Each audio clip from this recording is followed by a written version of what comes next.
এই ভিডিওটা আমার খুব মনের কাছের।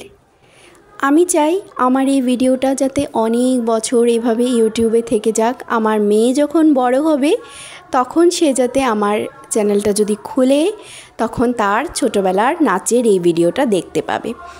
আসলে প্রতিটা মায়েরই স্বপ্ন থাকে ওর মেয়েকে নাচ শেখানো, গান শেখানো, এইসব শেখানো। যেগুলো নিজের স্বপ্ন পূরণ হয়নি সেগুলো মেয়েদের দিয়ে পূরণ করা। আসলে আমারও খুব স্বপ্ন ছিল যে আমি নাচ করব, কিন্তু কোনো একটা কারণেই সেটা পূরণ হয়নি।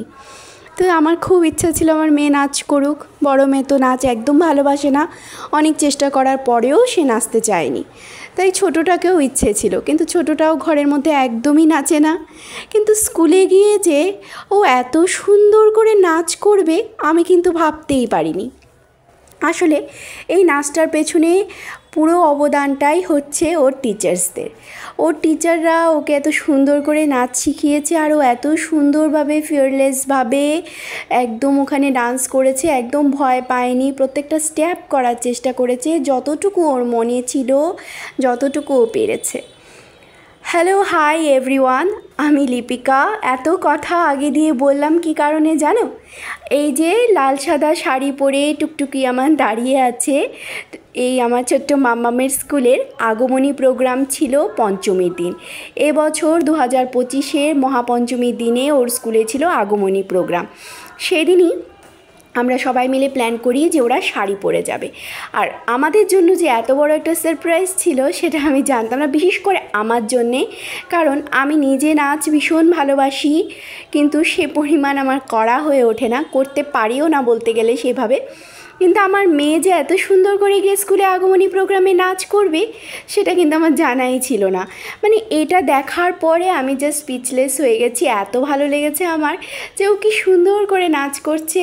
একটু একটু স্টেপ ভুলে গেছিলো ঠিকই, কিন্তু ও যে ভয় পায়নি, সবার সামনে দাঁড়িয়ে সব ফ্রেন্ডসদের সাথে নাচ করেছে, সেটা আমার জন্য অনেক গর্বের ব্যাপার ছিল। জানি না এই ভিডিওটা তোমাদের কীরকম ফিল করাচ্ছে, কি করাচ্ছে, কিন্তু এই ভিডিওটা আমার মনের অনেক কাছের। আমি এই ভিডিওটাকে জাস্ট ফর আমার স্মৃতির জন্য, যদি আমার মোবাইলটা কখনো নষ্ট হয়ে যায়, ভিডিওটা হারিয়ে যায়, ভিডিওটা আর কখনো খুঁজে না পাই, তাই আমি এটা ইউটিউবে সেভ করে রাখলাম চিরদিনের জন্য।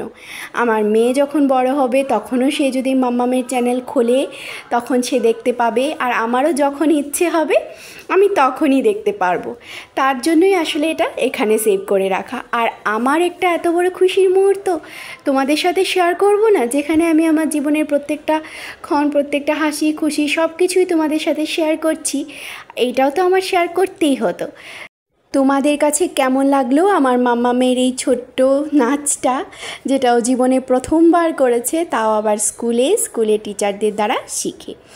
আশা রাখছি মাম্মামকে ফিউচারে আমি নাচ শেখাতে পারবো, যদি ওর ইন্টারেস্ট থাকে তবেই। তাহলে কিন্তু আরও নাচের ভিডিও তোমাদের সাথে ফিউচারে শেয়ার করতে পারবো। আর যদি ওর দিদির মতো নাচে ইন্টারেস্ট না পায় তাহলে কিন্তু আমি জোরাজুরি করব না। আসলে বাচ্চাদের ইন্টারেস্ট অনুসারেই কাজ করানো উচিত। কেমন লাগলো ভিডিওটা জানিও। আজ আসি, বাই বাই।